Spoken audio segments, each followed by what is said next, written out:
we have a trade report that we've got to talk about. But first, the Atlanta Hawks right now are 7-10. That places them at the number 7 spot in the Eastern Conference. They're 2-1 in NBA Group C Cup play. Of course, that means that the Atlanta Hawks are tied with the Boston Celtics and the Cleveland Cavaliers for the number 1 spot and possibly a chance of advancing to the next round in the NBA Cup. What's going on, everybody? My name is Walter Pollard. Welcome to Atlanta Hawks Digest. We got to talk about this trade report.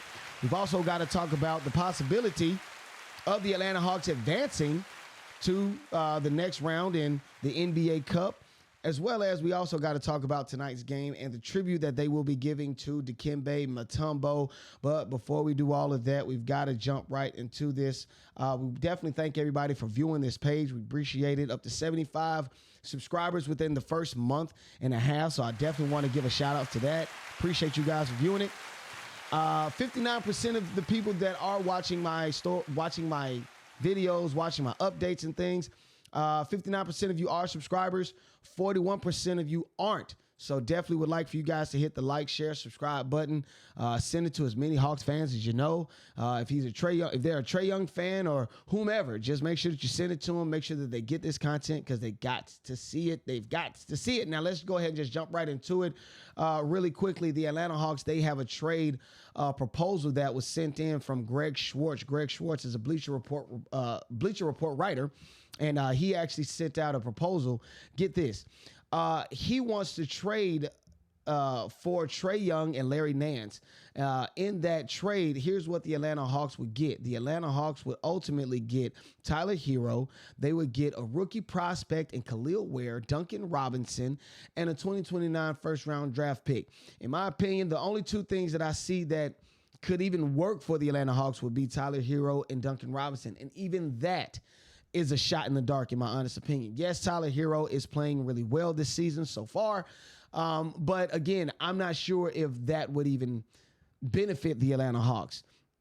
In all honesty, the entire trade really just benefits the Miami Heat due to the fact that Trae Young and Larry Nance are the best two players in this trade.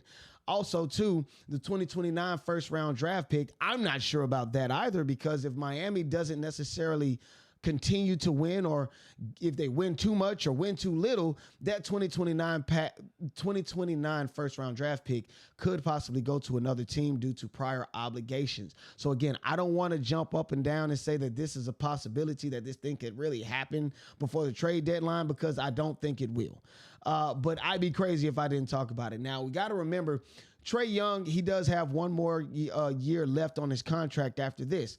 So, you know, I don't think the Atlanta Hawks are in a rush necessarily to trade him away or to re-sign. They want to see how this year plays out. Yes, Trae Young has started off pretty well as far as the assists are concerned. Definitely a great job in the assist area. He averages about 11 assists per game.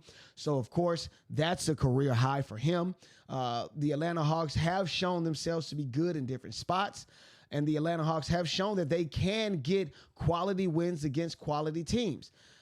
So for this to come in, of course, we understand that the trade rumors are going to consistently circulate the Atlanta Hawks.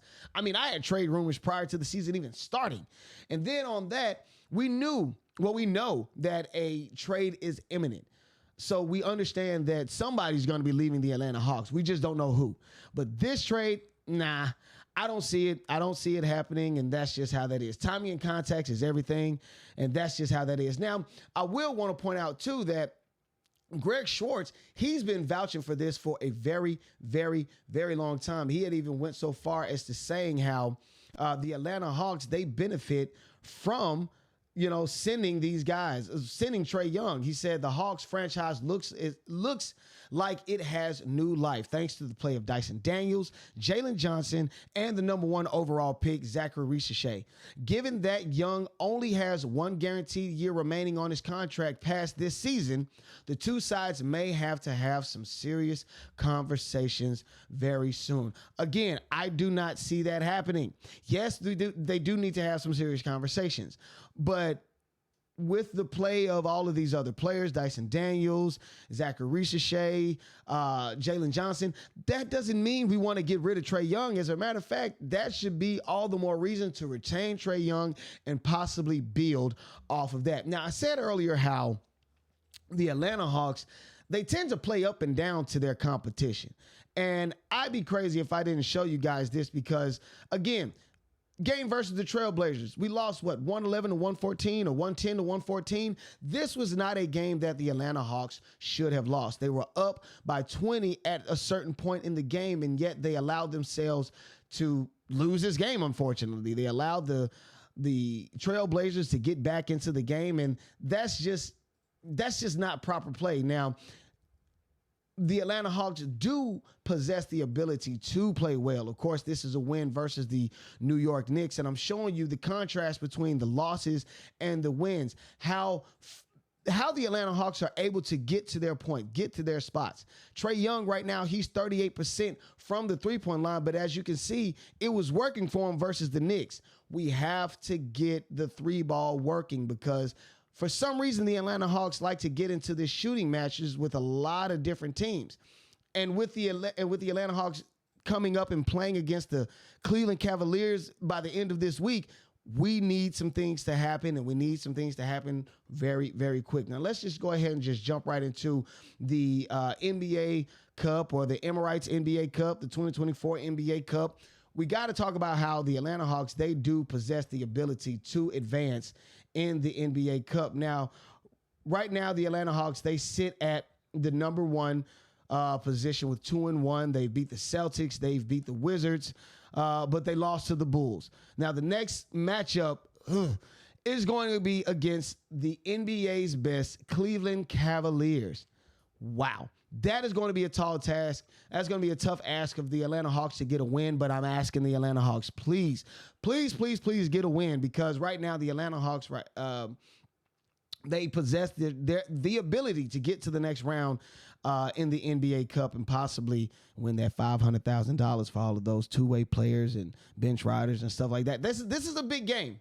This is a big game. I'm not looking ahead because, of course, tonight we definitely take on the Mavericks. We definitely take on Kyrie and the Mavs. So, and it's at home. So that is an important game. But we'd be crazy if we did not talk about the upcoming game versus the Cleveland Cavaliers in the NBA Cup.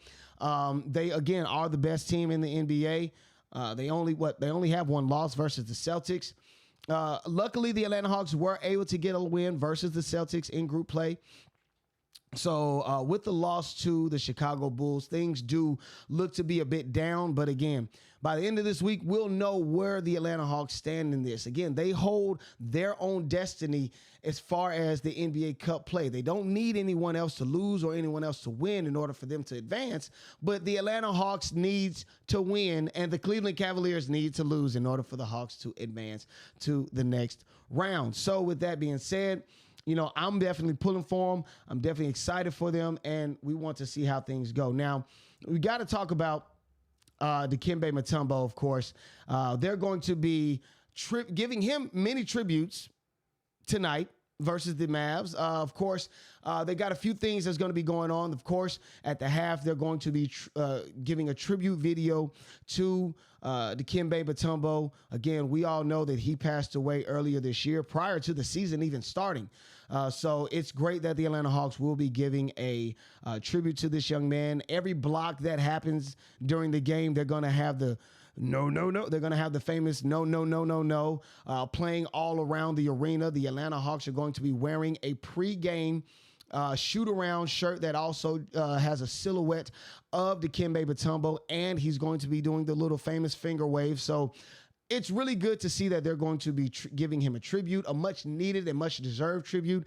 I want to say that his jersey is already in the rafters, so that's also a great thing as well. So with that being said, the Atlanta Hawks have a lot on their plate.